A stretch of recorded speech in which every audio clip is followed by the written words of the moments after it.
चलो देखो, अब हम देख रहे हैं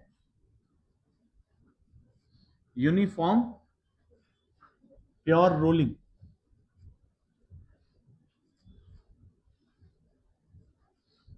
इसको हम बोल सकते हैं रोल विदाउट स्लिप।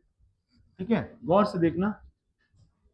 मान लो एक पार्टिकल है आपके पास में, एक बॉडी है और ये ग्राउंड पे है। ठीक है, ग्राउंड का कोई मोशन करवा रहे हैं क्या हम? ग्राउंड स्टेशनरी है, ठीक है ना। तो ये पॉइंट अगर इस साइड से v वेलोसिटी से जा रहा है और इधर घूम रहा है ओमेगा से, which is not constant. Omega भी कांस्टेंट नहीं है, v भी कांस्टेंट नहीं है, इसका मतलब एक्सेलरेशन इधर आएगा, एक्सेलरेशन इधर भी आएगा, लीनियर भी आ रहा है, एसी भी आ रहा है और एटी भी आ रहा है। क्लियर और नॉट क्लियर है? तो सर हम यहां पे एक पॉइंट मान लेते हैं इस सॉलिड स्फेयर पे, इसको मान लेते हैं सॉलिड स्फेयर है, ठीक है। इस सॉलिड स्फेयर पे यहां पे पॉइंट मान लेते हैं पी पॉइंट, और इस पूरे के पूरे ग्राउंड क्लियरेंस पे मान लेते हैं पॉइंट क्यू। समझ रहे हो? अब इन दोनों को मैं बना रहा हूं यहां पे, देखना गौर से। पॉइंट पी की वेलोसिटीज किधर किधर होगी? पॉइंट पी पे एक तो लीनियर वेलोसिटी होगी v, ठीक है, और एक इस साइड में ये ओमेगा से घूम रहा है। देखो VCOM की जो वेलोसिटी होगी इसको मान लेते हैं v नॉट है, ठीक है। जिसकी वेलोसिटी वही इसकी वेलोसिटी, लीनियर वेलोसिटी। तो अरे भाई CTR यूज कर रहे थे तो इसका मतलब क्या था? ट्रांसलेशन अलग से और रोटेशन अलग से। तो ट्रांसलेशन तो इधर चला गया, रोटेशन इस पॉइंट पे अगर ये ऐसे घूम रहा है ओमेगा वेरिएबल लेके, तो इस पॉइंट पे आर ओमेगा आएगा कि नहीं आएगा? आएगा। तो ये तो हो गया पॉइंट पी, और हम यहां बना देते हैं point Q. Clear? Point Q की वेलोसिटी कितनी है? बॉडी एट रेस्ट है, क्यू तो ग्राउंड है ना। ये फ्लोर हिल रहा है क्या? अगर हिलता तो भी हम काम कर लेते, उसी के लिए बता रहा हूं। ग्राउंड एट रेस्ट है, इसका मतलब velocity of point P with respect to Q should be zero. अगर ये जीरो है इसका मतलब मैं ये बोल सकता हूं रिलेटिव मोशन जीरो है of P with respect to Q is zero. इसका मीनिंग तो यही हुआ ना, मतलब मैं ये बोलने की कोशिश कर रहा हूं VP minus VQ is equal to zero, और VP is equal to VQ ये भी जीरो, क्योंकि VQ खुद जीरो है। नहीं समझे? तो velocity of point P should be zero, और velocity of point P net velocity कितनी है? V जा रहा है आई कैप में और ओमेगा आर जा रहा है माइनस आई कैप में, ये जीरो होना चाहिए। नहीं समझे? देखो पी पॉइंट की वेलोसिटी, तो मैं यहां से बोल सकता हूं v is equal to omega r हो जाए अगर, तो मैं इसको बोल सकता हूं ये प्योर रोलिंग है, there is no slip condition. तो सर ये नो स्लिप कंडीशन है, इसका मतलब स्लिप कैसे होगा? गौर से देखना, मैंने लिखा if v is greater than omega r, मतलब ये जो v है ये ज्यादा है, ओमेगा आर कम है, तो हम किधर स्लिप करेंगे? सोच के देखो, बॉल ऐसे घूम रही है और ये v ज्यादा है, समझ रहे हो? मतलब गौर से सुनना मेरी बात, ये चीज हमने CTR में टायर वाला और साइकिल वाला एग्जांपल देखा था। आपने ताला खोल दिया, ठीक है, आपने ताला खोल दिया और गाड़ी नीचे है, आप उसको जब घसीट रहे हो दैट इज v। क्लियर? और जो रोटेट करा रहे हो that is omega r. Clear हुआ? मैंने बोला आपका घसीटने वाली वेलोसिटी ज्यादा है, तो आप आगे जा रहे हो ना, ज्यादा पीछे आ रहे हो कि आगे जा रहे हो? आगे जा रहे हैं, तो क्या मैं v की वैल्यू ज्यादा बोल रहा हूं ओमेगा आर से? क्या मैं इसको फॉरवर्ड स्लिप बोल सकता हूं?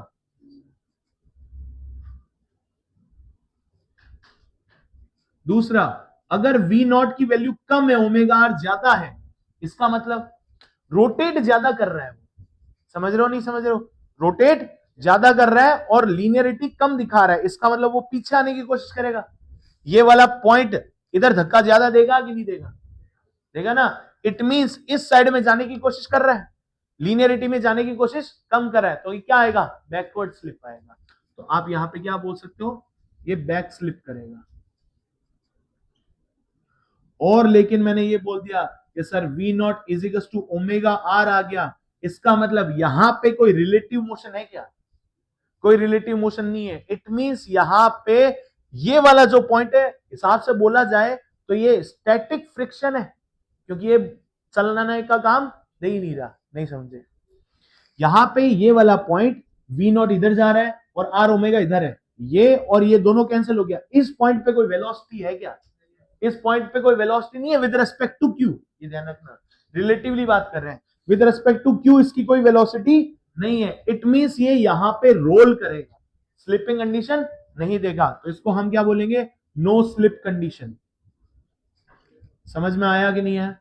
No slip condition means pure rolling है। अब ये आया कैसे, गौर से सोचो, ये आया कैसे? अब वो साइकिल वाला एग्जांपल लेके आओ। आपने किसी को v वेलोसिटी दे दी, मतलब मान लो आपने क्या किया, स्टार्टिंग में, गौर से सुनना मेरी बात, स्टार्टिंग में आपने फुल पेडल मारे, ओमेगा आर दे रहे हो, और आपने साइकिल स्टैंड पे लगा रखी है। वी नॉट है क्या आपके पास में? आपके पास में वी नॉट है क्या? नहीं है। जैसे ही आपने गाड़ी को ऊपर लगाया, मतलब गाड़ी को स्टैंड से हटाया, तो ओमेगा आर किधर जाने की कोशिश कर रहा है? अगर ऐसे घूम रहा है तो ओमेगा आर नीचे से इधर जाने की कोशिश कर रहा है। फ्रिक्शन किधर लगेगा? इधर लगेगा, नहीं समझे? फ्रिक्शन किधर लगेगा? इधर लगेगा। क्लियर? ओमेगा आर इधर जा रहा है और फ्रिक्शन इधर लग रहा है। अगर फ्रिक्शन इस साइड में लग रहा है तो इस साइड इसमें वो उसको खींचने की कोशिश कर रहा है, नहीं कर रहा? तो इनिशियली एक बात सोचो, मैं यहां पे खड़ा हूं, ठीक है, और मुझे यहां से खींचा जा रहा है, इस साइड में खींचा जा रहा है। क्लियर? तो मेरा मोशन किधर होगा? इधर होगा ना। फिर समझे नहीं समझे? तो अगर आपको इस साइड में खींचा जा रहा है, ओमेगा आर इधर है, व्हील यू घूम रहा है, ओमेगा आर इस साइड में है, फ्रिक्शन इधर लगेगा, फ्रिक्शन इधर लग रहा है, तो आपको फ्रिक्शन खींच रहा है ही नहीं खींच रहा, मतलब आप वी डेवलप कर रहे हो। समझ रहे हो नहीं? कब तक डेवलप करोगे? जब तक ये ओमेगा आर ज्यादा है तब तक डेवलप करोगे। नहीं समझे? समझे? मतलब ओमेगा आर ज्यादा है, वी कम है, बैकवर्ड स्लिप देगा कि नहीं देगा? मतलब धूल पीछे उड़ाएगा। सोच के देखो, आपने साइकिल चलाई, पेडल मारे, और जैसे ही आप स्टैंड से नीचे उतरे, धूल पीछे उड़ रही है, इधर उड़ रही है। क्यों? क्योंकि मोशन ऑफ द पार्टिकल इधर हो रहा है, तो फ्रिक्शन किधर लगेगा? इधर लगेगा। नहीं समझे? धूल किधर उड़ेगी? अगर फ्रिक्शन इधर लग रहा है तो इधर उड़ेगी धूल, क्योंकि वेलोसिटी इधर है। क्लियर हुआ? तो इस साइड में एक्सीलरेशन लग रहा है, that is mu into g, that is mu into g. तो अगर नेगेटिव साइड में लग रहा है तो वेलोसिटी बढ़ने का काम होगा कि नहीं होगा? लीनियर वेलोसिटी बढ़ेगी। कब तक बढ़ेगी? जब तक वो ओमेगा आर के बराबर नहीं हो जाए। अगर वो ओमेगा आर के बराबर हो गई, इट मींस वहां पे क्या है? स्टैटिक फ्रिक्शन डेवलप हो गया। पहले काइनेटिक फ्रिक्शन था, अब स्टैटिक फ्रिक्शन डेवलप हो गया। जैसे स्टैटिक फ्रिक्शन डेवलप हुआ, रिलेटिव मोशन जीरो हो गया, और अगर रिलेटिव मोशन जीरो हो गया, इट मींस वहां से प्योर रोलिंग स्टार्ट होगी। अब बॉडी आपकी कंटिन्यूअसली प्योर रोलिंग करती रहेगी। समझे मेरी बात? नहीं समझे? क्लियर है? फटाफट नोट करो इसको, फिर निकलते हैं नेक्स्ट। एक क्वेश्चन करते हैं, उस क्वेश्चन के अकॉर्डिंग उसका सॉल्यूशन निकालते हैं। वैसे क्वेश्चन आपके एडवांस में आ सकते हैं, अच्छे लेवल पे, और उसका एकदम फॉर्मूला जो जनरेट करेंगे, उस फॉर्मूला बेस पे नीट और मेंस में भी क्वेश्चन पूछे जा सकते हैं, डायरेक्ट फॉर्मूला बेसिस। मान लेते हैं, अच्छा देखो एक बात बताओ, आई इज इक्वल टू, मैं लिख दू सी एम आर स्क्वायर, और ये मैंने लिख दिया सी इज ए कांस्टेंट, तो क्या ये हर एक बॉडी के लिए मैं डिफाइन कर सकता हूं? कर सकते हैं। मैंने बोला सी इज इक्वल टू 1, तो आप क्या बोलोगे? सर रिंग है ये। सही बात है। मैंने बोला सी इज इक्वल टू हाफ है, इट मींस डिस्क हो सकता है, हॉलो कोन हो सकता है, हॉलो सिलेंडर हो सकता है। क्लियर हुआ कि नहीं हुआ? या फिर मैं उल्टा बोल दूं कि हॉलो सिलेंडर के लिए डेरिवेशन करो, तो आप क्या बोल दोगे? सर सी की वैल्यू हाफ है। या मैंने बोल दिया सर रिंग है, तो उसके लिए सी की वैल्यू 1 हो जाएगी, तुम पुट कर देना, आंसर आ जाएगा। क्लियर हुआ कि नहीं हुआ? तो हम लोग मान लेते हैं I is equal to c m r square, correct और नॉट? हाँ, हॉलो सिलेंडर, हाँ सॉरी, हॉलो सिलेंडर के अंदर क्या होगा? 1 हो जाएगा सी की वैल्यू। सॉलिड सिलेंडर होगा तो उसका हाफ हो जाएगा, क्योंकि सॉलिड सिलेंडर को ऐसे कर दो तो डिस्क बन जाएगा। Right, no problem. देखो एक्सेस देख लेना उसकी, बस और कुछ नहीं। हम एक क्वेश्चन करते हैं, इस क्वेश्चन में ये बोला गया है कि एक आपके पास में कोई बॉडी है, उसको हम सी मान लेंगे ना, बॉडी नहीं डिफाइन कर रहे अभी, बॉडी को हम आई इज इक्वल टू क्या मान लेंगे? बॉडी का सी एम आर स्क्वायर मान लेंगे, where c is a constant. ठीक है, इस बॉडी को यहां से रोटेट करवाना स्टार्ट करना है आपको, और ये एक फिक्स है, ये ग्राउंड है। क्लियर? मान लो इसको initial velocity v not given कर दिया, इसकी क्या है, initial velocity v not given है, और अब हम इसको आगे फॉरवर्ड के लिए लेके जा रहे हैं at t is equal to 0 पे। अब ये बॉडी आगे जा रही है, तो इसका हमें वो टाइम निकालना है जिस टाइम के ऊपर ये बॉडी प्योर रोलिंग कंडीशन में आ जाए। समझ पा रहे हो, नहीं समझ पा रहे हो? प्योर रोलिंग कंडीशन में कब आएगी? अब देखो, प्रीवियस में मैंने बोला था इसके पास में ओमेगा आर है, साइकिल को स्टैंड से उतारा था, साइकिल को स्टैंड से उतारा था, तो उसके पास में ओमेगा आर इनिशियली था। इस क्वेश्चन में मैंने उल्टा कर दिया, मैंने बोला लीनियर वेलोसिटी है, ओमेगा आर नहीं है। तो अब ओमेगा आर डेवलप होगा कि नहीं होगा? ओमेगा आर डेवलप होगा, उसको देखते हैं कैसे कैसे डेवलप होगा। वो टी टाइम निकालना है जब ये प्योर रोलिंग कंडीशन करने लग जाए। क्लियर? अगर वो टाइम निकाल लेते हो तो उस टाइम को पुट करके मुझे बताओ कि वो जो फाइनल वेलोसिटी आएगी v is equal to omega r, उसकी वैल्यू इस v नॉट की फॉर्म में कैसे लिखोगे? ट्राई करें, देखो इस क्वेश्चन का ये गिवन है फिगर तुम्हें at t is equal to 0 पे, at t is equal to 0 यहां पे वेलोसिटी कितनी है? 0। ये वाला पॉइंट कितनी वेलोसिटी करेगा? v नॉट करेगा, v1 क्यों करेगा? ये क्या करेगा? v नॉट करेगा। हर एक पॉइंट, यहां पे पॉइंट ले लो, यहां पॉइंट ले लो, यहां पॉइंट ले लो, सब लोग क्या करेंगे? वेलोसिटी प्रोफाइल सीटीआर में हमने कर रखी है, याद है? अब नेक्स्ट टाइम, थोड़े टाइम बाद में ये बॉडी कैसे मूव करेगी? ये बॉडी ऐसे बोलेगी, इस पॉइंट के ऊपर वेलोसिटी पहले v नॉट थी, अब इसकी वेलोसिटी v डैश हो गई, तो यहां पे ओमेगा आर डेवलप हो गया। क्लियर हुआ कि नहीं हुआ? ओमेगा आर डैश कर देते हैं, ओमेगा आर डैश डेवलप हो गया। क्लियर? लेकिन अभी भी इस बॉडी का मोशन ज्यादा किधर है? v1 है, तो हम क्या बोल रहे हैं? v dash is greater than omega r dash. तो ये फॉरवर्ड स्लिप करेगा नहीं करेगा? ये फॉरवर्ड स्लिप कंडीशन है, तो क्या प्योर रोलिंग आ गया क्या? अभी तक नहीं आया। क्लियर और नॉट? क्लियर है? प्योर रोलिंग नहीं आया, इसका मतलब ये बॉडी इस पॉइंट में, ये पॉइंट P और ये पॉइंट Q, क्या दोनों रिलेटिव मोशन में है? Relative motion is not equal to 0। समझे नहीं समझे? Relative motion of P with respect to Q is not equal to 0। इसका मीनिंग क्या हो गया? There is kinetic friction. क्या इनिशियल कंडीशन में कोई फ्रिक्शन था क्या? नहीं था, देयर इज नो फ्रिक्शन। अब ये यहां पे मोशन हो रहा है रिलेटिव, इट मींस ये कौन सा फ्रिक्शन है? काइनेटिक फ्रिक्शन है। अब ये काइनेटिक फ्रिक्शन बढ़ेगा, मतलब आप बोलो कि सर फ्रिक्शन की वैल्यू बढ़ती जाएगी तो रिलेटिव मोशन कम होता जाएगा। नहीं समझे? क्योंकि फ्रिक्शन क्या काम करता है? रिलेटिव मोशन का अपोज करता है। राइट और wrong? Right. Next final condition आई, इसने इसको कम करते करते करते करते इतना कम कर दिया कि इस पॉइंट के ऊपर एक वैल्यू आ गई जिसको हमने v1 बोल दिया, और ये ओमेगा आर के इक्वल हो गई। ऐसी एक कंडीशन आ गई, मतलब v1 is equal to omega r हो गया। अगर हमने ये बोल दिया v, मान लो हमने स्टार्टिंग में क्या मान रखा है? v नॉट मान रखा है, तो इसको v मान लो। क्लियर है? और इस पॉइंट की वेलोसिटी कितनी है? 0। तो हम क्या बोलेंगे? रिलेटिव वेलोसिटी 0 है कि नहीं है? अब 0 है, इट मींस यहां पे जो इस साइड में बॉडी इधर मोशन करी थी, तो फ्रिक्शन फोर्स इधर काम करेगा नहीं करेगा? कौन सा फ्रिक्शन फोर्स है? काइनेटिक फ्रिक्शन है। अब यहां पे भी फ्रिक्शन काम करेगा क्या? यस करेगा। फ्रिक्शन क्यों नहीं काम करेगा? रिलेटिव मोशन को 0 करने का काम करता कौन है? स्टैटिक फ्रिक्शन काम करेगा।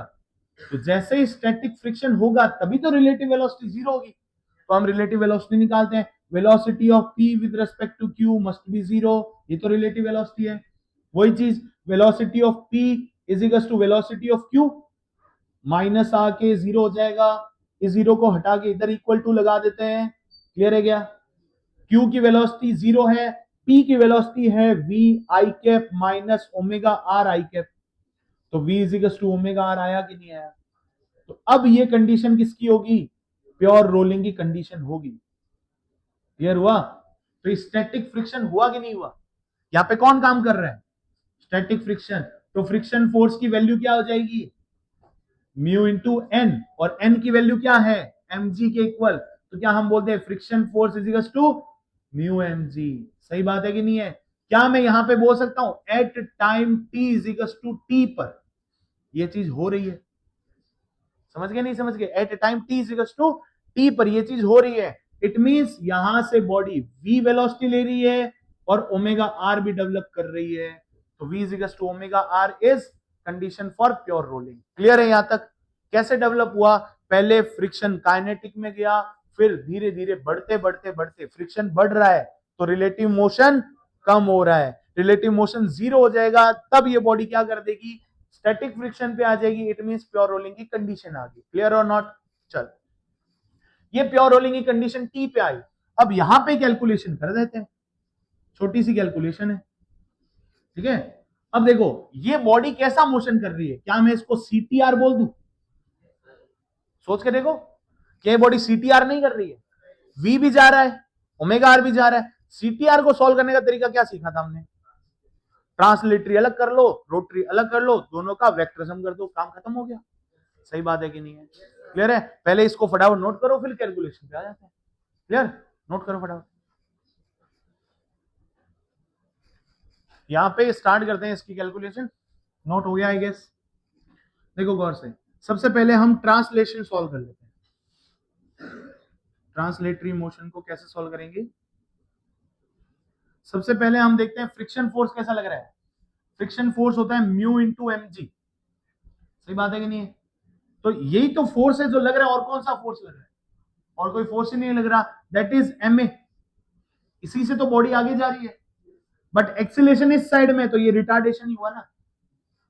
नहीं समझे? बॉडी एक्सेलरेट कर रही है तो बॉडी तो इधर रिटार्ड कर रही है ना। तो m a is equal to this, तो एम से एम निपट गया।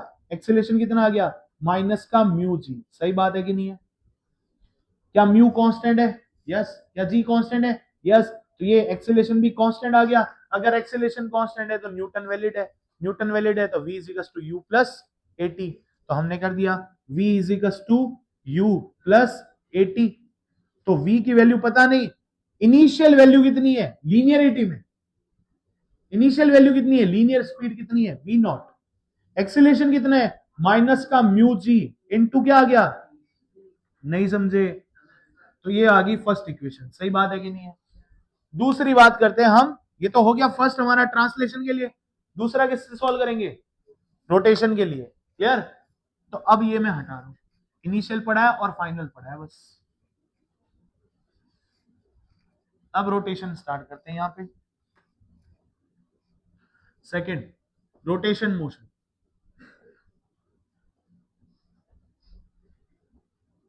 रोटेशन मोशन में जैसे यहां पे फोर्स की कैलकुलेशन है, रोटेशन मोशन में किसकी कैलकुलेशन होगी? टॉर्क की कैलकुलेशन होगी। तो टॉर्क कितना होता है? आई अल्फा होता है कि नहीं होता? अरे F equal to m a, तो torque equal to I alpha. Clear? I की वैल्यू हमने लिख दी c m r square into alpha. I की वैल्यू ये लेते हैं। और टॉर्क कैसे निकालोगे? इस पॉइंट के ऊपर टॉर्क निकालो। कैसे लगेगा? यहां पे फ्रिक्शन लग रहा था ना, ये तो फाइनल कंडीशन है, इसमें तो नहीं लग रहा। इनिशियली बीच में जो कंडीशन हटाई थी मैंने उसमें फ्रिक्शन लग रहा है। तो ये फ्रिक्शन कैसा लग रहा है? क्लॉकवाइज। कितना लगा? Friction force into radius r. सही बात है क्या? Friction force into radius into r. R से आर निपट गया। एफ की फ्रिक्शन फोर्स की value mu m g is equal to कितना हो गया? C m r alpha. सही बात है? एम से एम निपट गया, यहां से एल्फा की वैल्यू क्या आ गई? Mu g into C R upon में सी आर। सही बात है कि नहीं है? क्लियर है? क्या एल्फा हमें पता चल गया? यस। क्या म्यू कांस्टेंट है? जी कांस्टेंट है? सी कांस्टेंट है? कैपिटल आर कांस्टेंट है? सब कुछ कांस्टेंट है तो न्यूटन वैलिड है ना? तो एक्सीलरेशन ही तो है। अगर न्यूटन वैलिड है तो हम क्या बोलेंगे? Omega is equal to omega naught plus alpha t. सही बात है? अब बताओ ये वाली स्पीड बढ़ रही है कि कम हो रही है? ओमेगा डेवलप हो रहा है ना। इनिशियली ओमेगा था क्या? नहीं था, तो जीरो कर दो। तो तो यहां से ओमेगा की वैल्यू क्या आ गई, अल्फा इंटू अल्फा की वैल्यू म्यू जी अपॉन में इंटू टी। फाइनल जो स्पीड आई है तो v is equal to r omega है कि नहीं, तो हमने कह दिया omega is equal to v by r and omega is equal to mu g t upon c r. सही बात है भाई, फाइनल स्पीड है ना ये, तो हमने ही पुट कर दिया, आर से आर निपट गया, ये इधर आ गया, तो क्या बन गया v c upon mu g equal to, नहीं समझे, टी की वैल्यू आ गई। अब बताओ फाइनल वेलोसिटी है, नहीं है, अभी तक आई नहीं ना, ये रही एक इक्वेशन, ये रही एक इक्वेशन, ये रही, इस टी को उठाओ और टी को उठा के यहां रख दो, तो आपके पास में फाइनल आंसर आ जाएगा। देखिए फाइनल आंसर क्या आएगा, देखते हैं फाइनल क्या आता है। अब इसको सॉल्व करते हैं बाय इक्वेशन 1 एंड 2।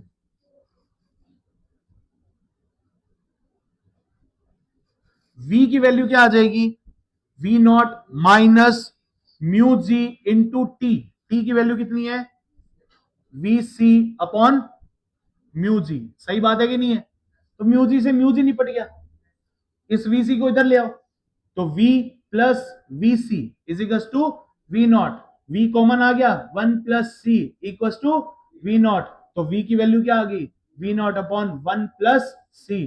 क्या इनिशियल वेलोसिटी तुम्हें देगा, दे देगा ना, और c की वैल्यू तुम निकाल लोगे क्योंकि बॉडी टाइप दे रखा होगा, नहीं समझे, तो फाइनल वेलोसिटी आई कि नहीं आई तुम्हारे पास में, ये फाइनल वेलोसिटी आ गई, ये पर्टिकुलर टी टाइम आ गया, ये तो निकालने को बोला था।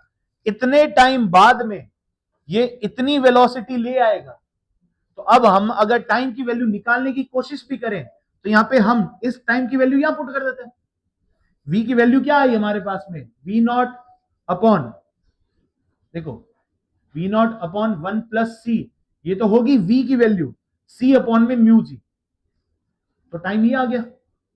क्या तुम्हें c की वैल्यू गिवन होगी, बॉडी टाइप तो गिवन होगा, बॉडी टाइप गिवन है तो v नॉट दे रखा होगा, initial linear speed mu given होगा, g गिवन होगा। क्लियर, ये वो टाइम आ गया जिस टाइम के बाद में आपकी बॉडी प्योर रोलिंग करने लग जाएगी, ये वो वेलोसिटी आ जाएगी जिस पर बॉडी प्योर रोलिंग के बाद में मोशन करने लग जाएगी। आया समझ में कि नहीं आया वाला क्वेश्चन, है ना, इस टाइप के क्वेश्चन आते हैं। अब एक बात बताओ, अगर मैं फ्रिक्शन वर्क निकालना चाहूं तो मेरे पास में वेलोसिटी आ गई, मेरे पास में डिस्टेंस आ सकती है, टाइम आ गया, अरे भाई v आ गया, t आ गया, क्या s नहीं आ सकता, s आ गया, तो एक बात बताओ फ्रिक्शन ने कितना काम किया वो निकाल सकते हो, नहीं समझे, फ्रिक्शन कितना काम करेगा, फ्रिक्शन फोर्स इंटू डिस्प्लेसमेंट, बस निकालो आंसर, निकल जाएगा, फ्रिक्शन फोर्स इंटू डिस्प्लेसमेंट, तो वर्क डन बाय फ्रिक्शन काम आ गया। अरे क्लियर कि नहीं है, तो ऐसे बहुत सारे क्वेश्चन कर सकते हैं। तो अगर फ्रिक्शन ने इतना काम कर दिया, फ्रिक्शन ने इतना काम कर दिया और फाइनल काइनेटिक एनर्जी पता है क्या हमें, हाफ एम वी स्क्वायर, तो फाइनल पता है इनिशियल थी नहीं, इनिशियल कितनी है half m v naught square, तो फ्रिक्शन कितना काम खा गया, लॉस ऑफ काइनेटिक एनर्जी, वो भी निकाल सकते हैं। सारे क्वेश्चन हो सकते हैं इससे, समझे नहीं समझे। अब मैं इसको वर्क एनर्जी के साथ में मिक्स कर दूं, एनएलएम के साथ में मिक्स कर दूं, फ्रिक्शन तो आ ही रहा है, सारे क्वेश्चन मिक्स हो गए, तो बच्चाओ अब बताओ एडवांस लेवल क्वेश्चन बना के नहीं बनाएंगे, बनाना, उसका एक बेसिक वैल्यू हमने निकाल लिया। अब हम दो चीज और करेंगे, ठीक है, एक क्वेश्चन है जो मैं तुम्हें दे दूंगा होम असाइनमेंट के लिए, और दूसरी चीज हम ये करेंगे pure rolling in inclined plane. Clear, जैसे यहां पे वेलोसिटी की वैल्यू आई है वहां पे एक्सीलरेशन की वैल्यू आ जाएगी। जैसे एक्सीलरेशन अगर प्योर रोलिंग नहीं होती है तो वो स्लिप कंडीशन आती है, तो स्लिप कंडीशन में कैसे जाता है, जी साइन थीटा, आज ही किया था क्वेश्चन, जी साइन थीटा से जाएगा, बस सिंपल है। क्लियर है, चलो इसको नोट करो, बाकी कर